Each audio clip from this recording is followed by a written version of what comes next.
Yes, raise your hand if you have a question.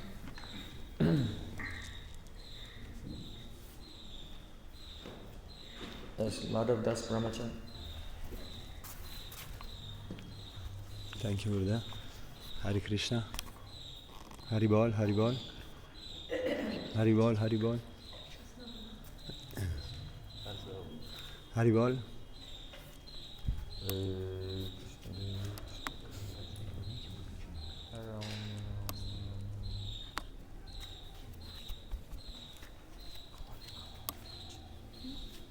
Speak up.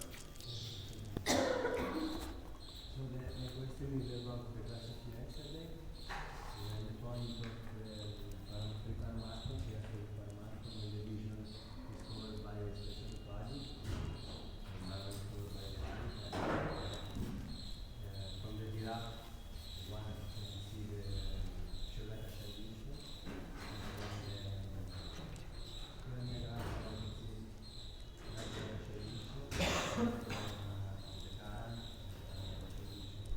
if you could elaborate more about this point, I wanted to know more why exactly this type of body, how is it related to, because I can understand, for example, maybe more about the covering of the body that we run. But it's very straightforward because Kiradakasha Vishnu, he is a Paramatma in every atom. And so he is also the Paramatma in the heart of every living entity. So he is the Paramatma of the individual jivas and the individual forms of this world. So when there is Bhagavan, there is only Bhagavan. But our pratamic sakshakar, that would, we can say, the nirvikalpa pratyaksha. Understand? Like in Nyaya Shastra, perception is of two types.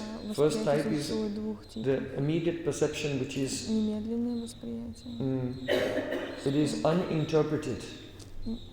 And then the buddhi, the intelligence moves and then makes a connection between the object and its qualities.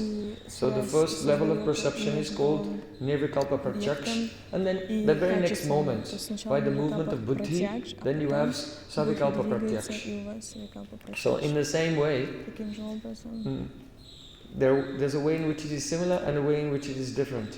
It's similar in the sense that the pratamic sakshatkara, that means the first perception of Bhagavan, is a nirvikalpa. Nirvikalpa pratyaksha. It's similar like this. But it's dissimilar in another way, is in that when we have perception of things in this world, the shift from nirvikalpa pratyaksha to savikalpa pratyaksha happens so fast we don't even notice it. Whereas if you're approaching Bhagavan through the Jnana Mishra Bhakti, then you may have the darshan of Brahman, the nirvikalpa pratyaksha, and not progress to the next stage. You can stay there in that Brahman realization forever. So there is a way in which the comparison between nirvikalpa and savikalpa pratyaksha with of the sense objects and the perception of Brahman and Bhagavan, there's a way in which they are similar and there's a way in which they are different.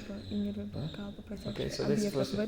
So then the darshan of Paramatma is the darshan of Bhagavan, but with some upadhi.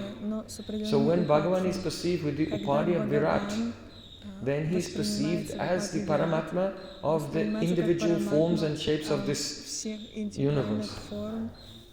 But when he is perceived with the upadhi of the subtle cause of the elements, then that is Garbhodakasha Vishnu. So he is the Paramatma of the individual universes.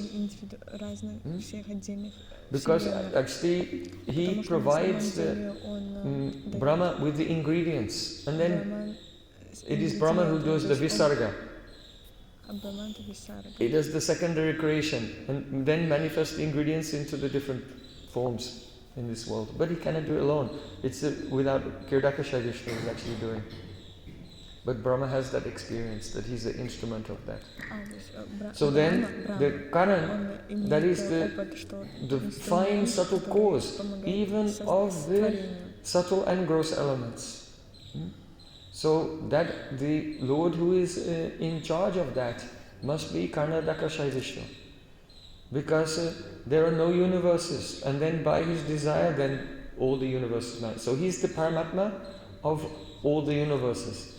So we have Paramatma of the individual atoms, Paramatma of the individual universes, and Paramatma of all the universes. So depending on which one is having the darshan of the Lord with particular upadhis, then you'll see different aspects of Vishnu. Vishnu is one, but your vision is like that. And ultimately that Vishnu is really Krishna. When the same truth is perceived without any upadhi, sarva upadhi viminir muktam, then it's Krishna himself. So, but that perception, it cannot be had without the Shuddha Bhakti, completely unmixed, not mixed with. A person who can have darshana Paramatma when their Bhakti is mixed with yoga. Даршан Параматму люди получат, если бхакти смешно с йогой. Brahman and Paramatma can be seen by Arohapanta, ascending process. But Bhakti is completely the Avarohapanta, descending, depends on Kripa. Prachodayat. We are not the seers in relation to Sri Krishna, Bhagavan. But there's an element of Arohapanta in Jnana Marga and the Yoga Marga. Brahman and Paramatma can be seen to a certain degree. Bhakti has to be there because nothing works without Bhakti. But there's some element of Arohapanta, the ascending process in there. But Bhakti is completely different. It is Avarohapanta.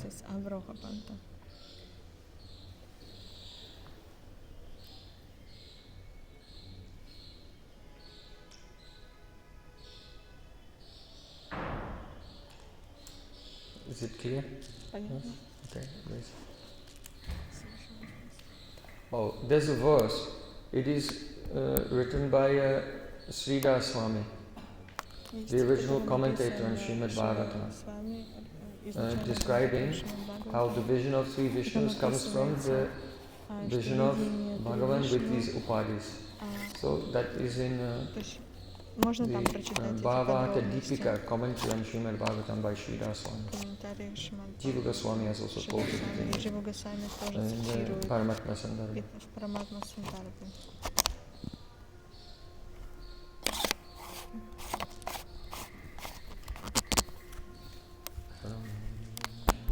Haribol.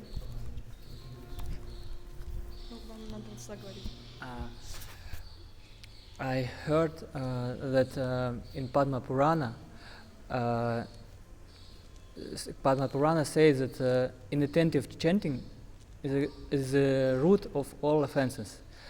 But on opposite side, I hear that many elevated devotees chanted japa during walking or lecture or kirtan. Even Bhaktivedanta Swami Srila Prabhupada, he walking with the devotee and sometimes chanting japa.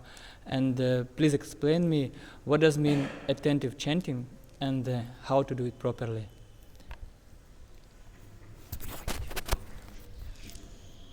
Что значит внимательное воспевание? Можем ли мы читать во время? Можем воспевать во время того, как мы гуляем или там с кем-то разговариваем, как Шрила Прабхупада это делал. Pramada means inattentiveness, невнимательность, restlessness of the mind. Беспокойство ума. So there are two types of pramada, inattentiveness. Два вида прамады, невнимательности. One which is одна, первый deliberate, вид, преднамеренная. Buddhipurvak. Buddhipurvak means deliberate. То есть преднамеренно. You're deliberately thinking of something else. Вы специально о чем-то думаете. Это намапарада. But the inattentiveness that comes due to only one's conditioned state. In other words, the person is trying to completely surrender to the holy name and hear the holy name.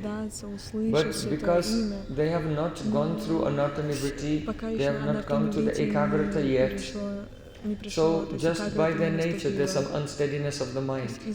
And he tries to, every time he notices my mind has wandered, he brings it back. This is not nam aparadha. This is nam abhasa. Srila Bhaktivinoda Thakur explains in Nam Tattva in Jaiva Dharma, there are two types of bigna, that means obstacle in chanting. Sadharan bigna and vishesh bigna. Ordinary obstacle and intense or special obstacle. So the inattentiveness which just comes from one's conditioned nature, against your will. Buddhi parvaka, by your will, you are trying to hear the holy name, but due to your natural conditioned nature, the mind sometimes wanders. This is a sadharana vigana, ordinary obstacle, and it is included in the category of namabhasa. It's not an offense. But if you are deliberately, if you are chanting and thinking, oh, I will go shopping in Loy Bazaar today, or you are meditating on your ex-girlfriend, or whatever, deliberately, then this is vishesh vigna. It is the special intense obstacle, and that is in the category of namaparada.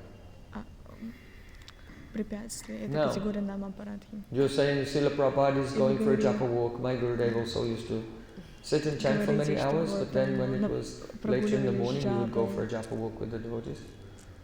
Because you cannot sit all the time, you have to move your body around. Some little exercise is necessary. So, and sometimes, like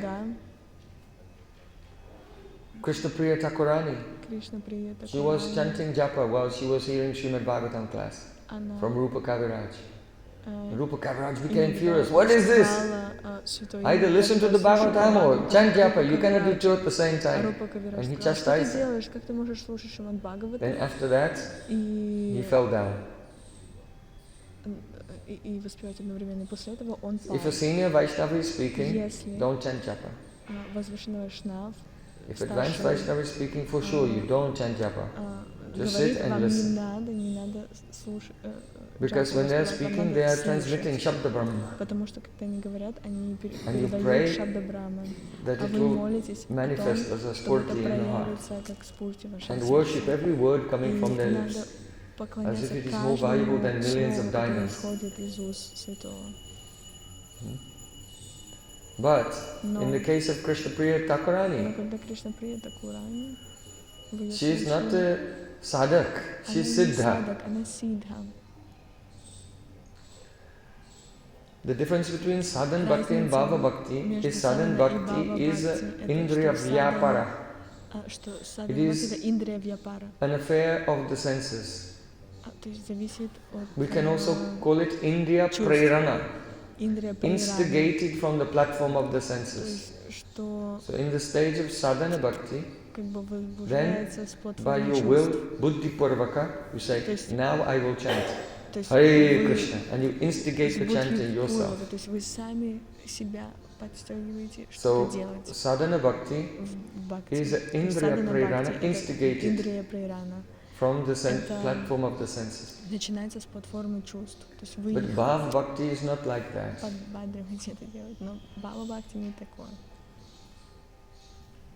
The cheshta of bhakti, that means activities. Anukulyena Krishna Anushilanam. The Anushilanam, the cultivation of bhakti is of two types, cheshtarup and bhavarup. Endeavors and feelings. So the cheshta, the activities, are of two types, sadhanrup and karyarup. The sadhanrup, they are indriya varyapara, instigated from the platform of the senses. But when a devotee attains the stage of bhav, why is it not called sadhana bhakti? Because the cheshta, the activities, are not instigated from the platform of the senses, they are anubhavs. That means that in the stage of bhav, the devotee has many feelings.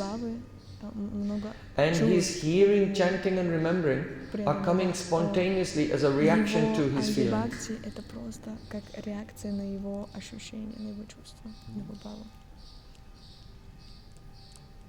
Understand? Just like if someone hears that their mother has passed away, then they may faint. So it was reaction to the feeling. They did not decide, oh, now I will go like this, and then follow. They're not thinking and doing it. It just happens. So that is called anubhav, a reaction to the feeling. So the pure devotee is not thinking, now I will chant. But the feeling just makes the name come from his lips. Hare Krishna, Hare Krishna, Krishna Krishna.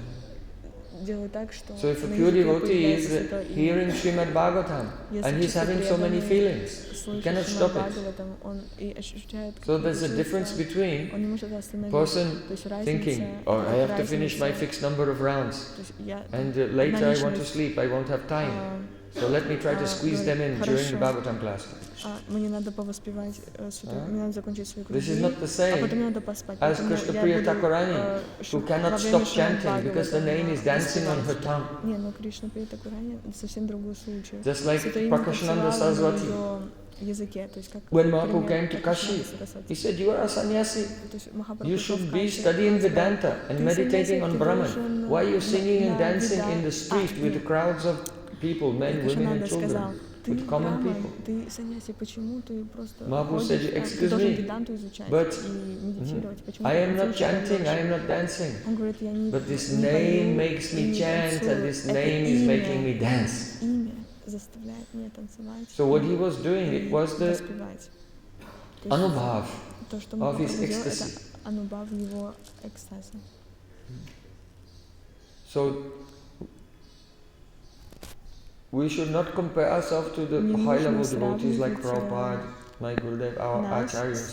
There's adhikar bhed. In this situation, it is an example of adhikar bhed. That means there's a difference in adhikar. If one person is chanting and walking, and another person is chanting and walking, if they have different adhikar, then they cannot be compared. So in Vedanta Sutra it said you cannot do dhyana without asana. You cannot meditate without an asana. So asana means sukham sthiram asana. Only to be sthir, not move. And sukha, it means with ease. Because a general person, if they'll sit cross-legged on the ground, then after 1 or 2 minutes, the hip is hurting, the knees are hurting, the foot is gone to sleep. And they feel discomfort. They cannot do asana.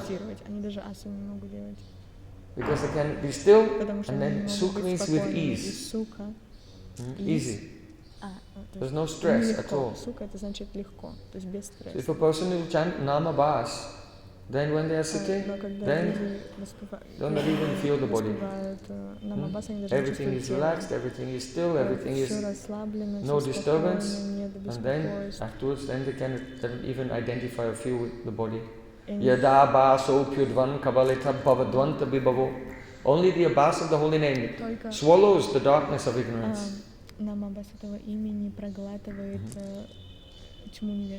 So, but if a person is in the mode of ignorance and sleeping, then better to get up and walk around and chant, because better to be in the mode of passion than to be in the mode of ignorance.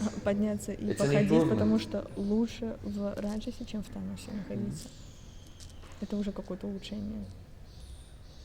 In Bhagavad Gita, Krishna, in 5th chapter, he said, Naiva kinchit karomiti.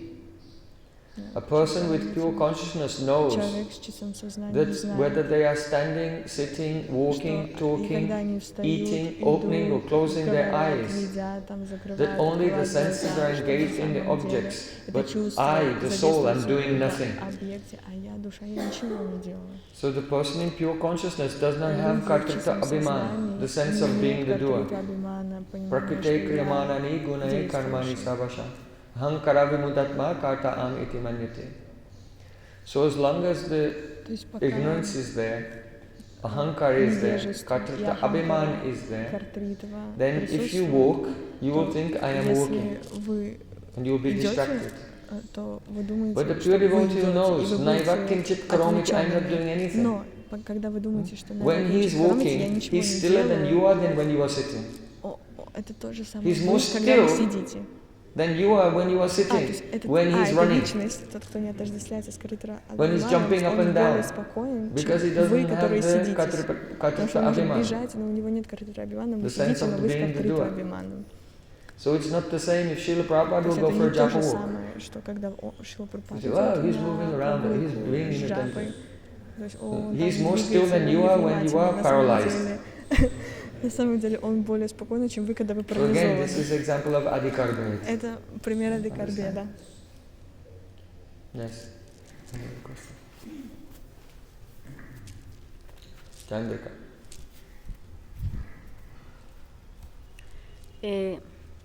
Srila Gurudeva, at the beginning of this retreat, you were explaining about Sadasiva is not related with Mahamaya, who is the consort of Shiva Shambho.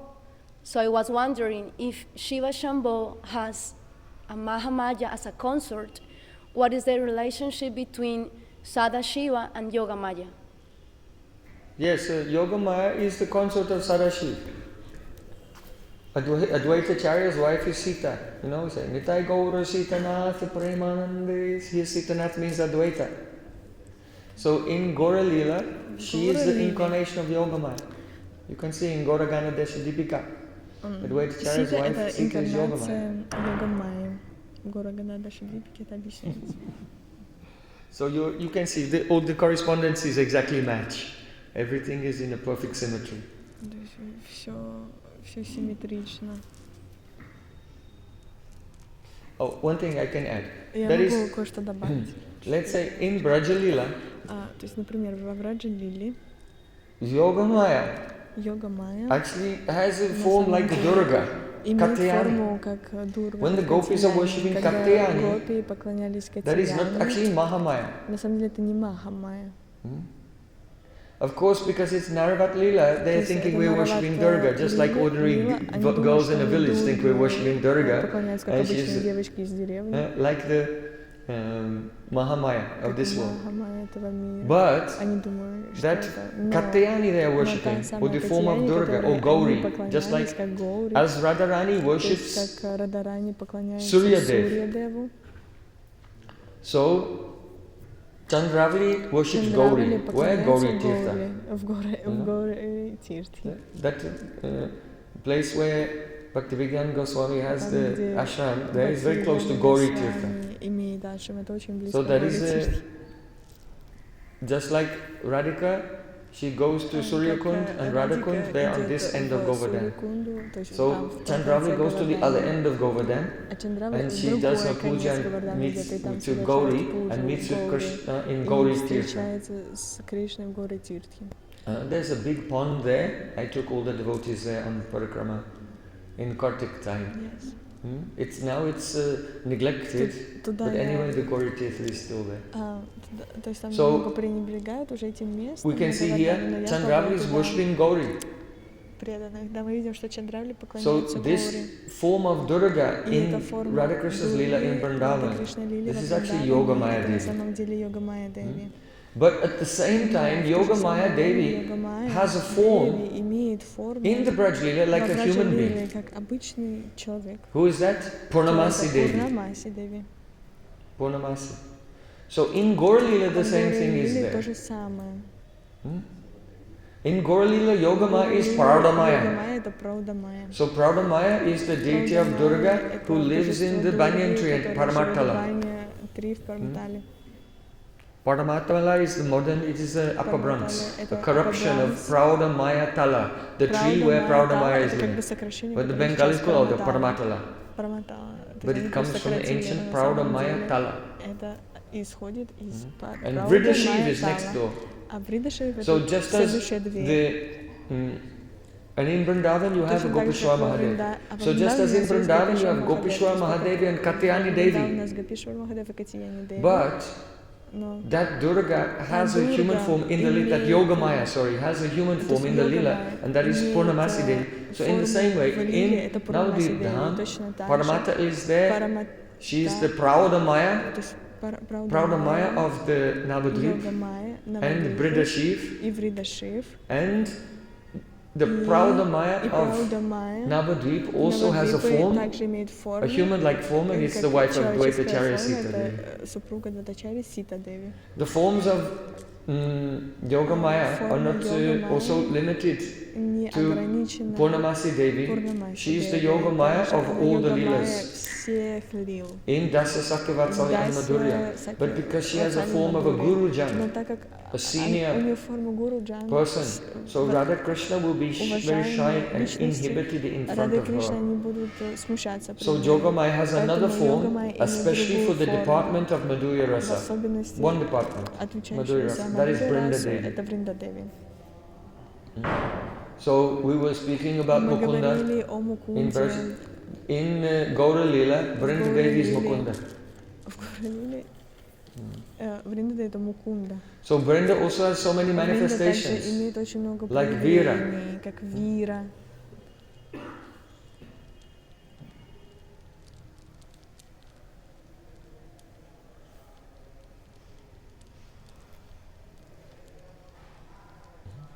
Jai Jai Rasishwari Vinodini Bhanukula Chandra. Jai Jai Lalita Vishako Adi Zaki Brinda. Jai Jai Shri Rupa Manjari Rati Manjari Ananga. Jai Jai Purnamasi Yogamaya Jayo Vira Vrinda. So here Vrinda Devi has an assistant, Vira. And there's just like if you go to Kamyavan, in the Govinda Dev temple there is the deity, original deity of Vrinda Devi of Vrindavan that was established 5,000 years ago by Bhadranath, Sri Krishna's great grandson. So Cindy, if you go from Nandagaon on the way to Varsana, before you get to Prem Sarovar, on the right side there is Sanket. And in Sanket there is the temple of Bira Devi. So this is also Yogamaya, but the expansion of, as Vrinda Devi's expansion of the Purnamasi, she is the expansion of Vrinda. And there are also Ban Devis. They are like fairies that live in the forest. And they are also Vrinda Devi's assistants. Vrinda Devi is the leader of all the Ban Devis. All the fairies in the forest. These are the different aspects of Yogamaya. Yes, raise your hand.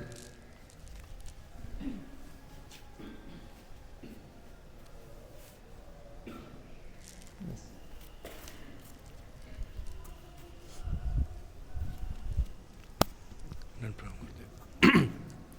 Gurudev, I wanted to ask, yesterday you was telling about the samskaras, the impressions. So I just wanted to ask, what's the difference between samskaras and sukriti? If someone is going to dham, fasting for Ekadashi, like this, they accumulate the ajat sukriti, and due to which they further elevate in the devotion. And at the same time, they are also accumulating samskars. So are they both the same thing, or are both no, are the they're different not the things? same thing, but they're related. The samskaras, they are the impressions in your chitta. And so they affect your behavior. Actually, to be honest, all the people of the world, they are not doing anything, they are just in autopilot. And the autopilot is their samskaras. Na katritvam na karmani lokasya srijati prabhu na karma pala samyogam svabhavastu pavatate. Do you know this verse, Bhagavad Gita? Also chapter 5. Krishna saying na katritvam. That means the living entity does not initiate activities. So you wake up in the morning. What will I do today? Okay, I'm going to decide. I will go to the park. So then you have the subjective experience. I just decided what to do. So Krishna said, no, na kartitvam. No, you didn't. You did not decide. You did not initiate anything. Na karmani. Then after deciding, I went to the park. I did it. Krishna said, no, na karmani. You did not initiate the activity and you did not do the activity. Lokasya suchati prabhu. This has multiple meanings, but just to stay on the subject of your question. Na karma phala samyogam. And when you are working and you get the result of your work, let's say you're doing some job, and at the end, then you get paid, and then with this money you buy a car. So I have now arranged for the fruit of my work, this car. No, you didn't. Because maybe the company you're working for went out of business and in the end of the week they could not pay you. You cannot manage that.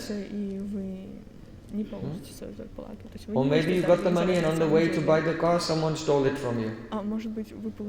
You're not in control. So you don't initiate the activity, you don't perform the activity, and you don't create the result of the activity.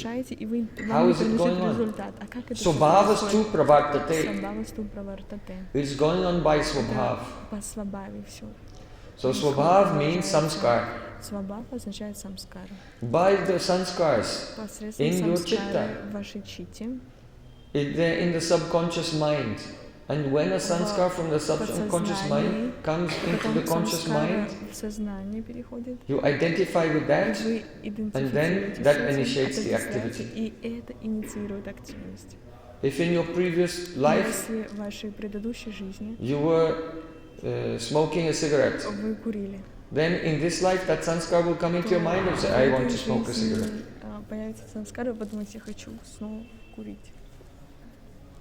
Actually the sanskars are just like pictures, they can't force you to do anything.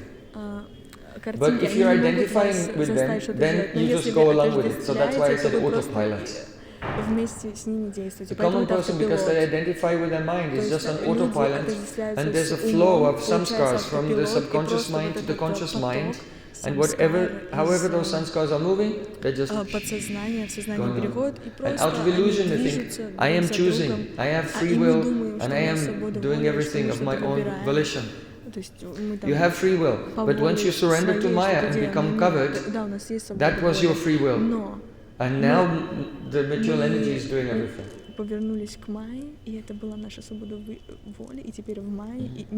So, samskar means the impressions in your chitta.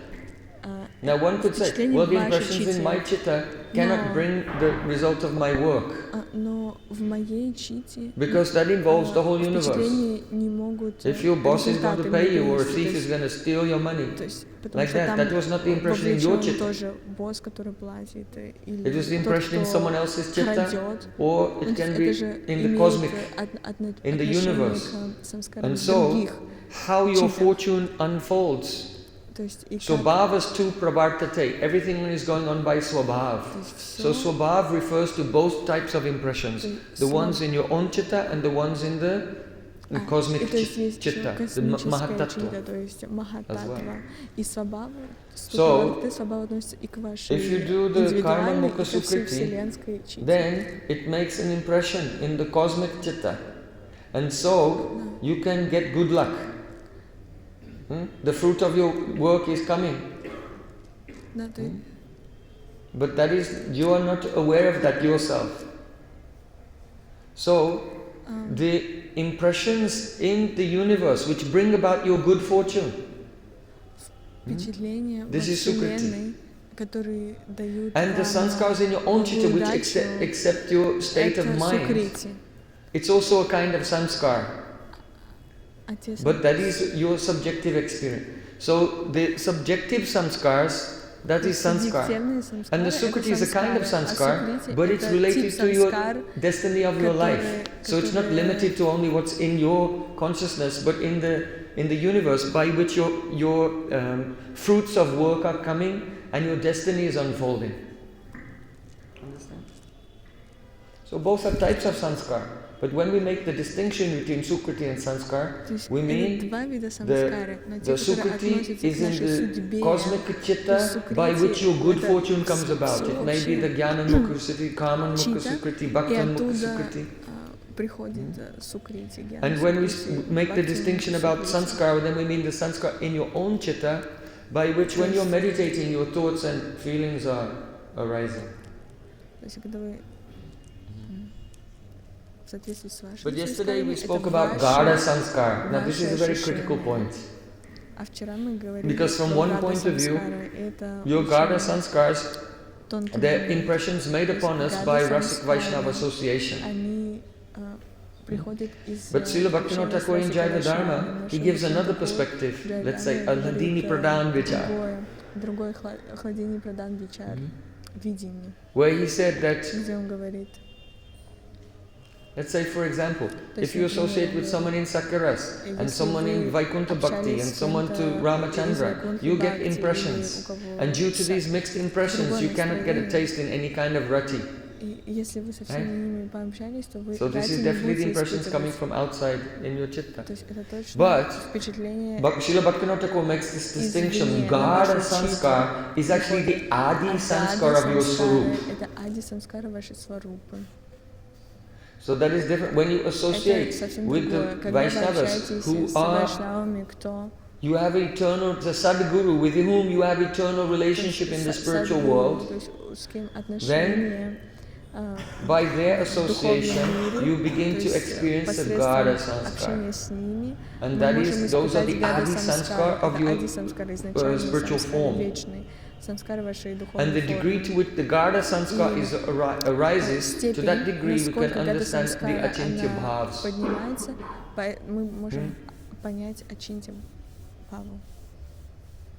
These are very fine things. Gaur Premanande Hari Hari Bol.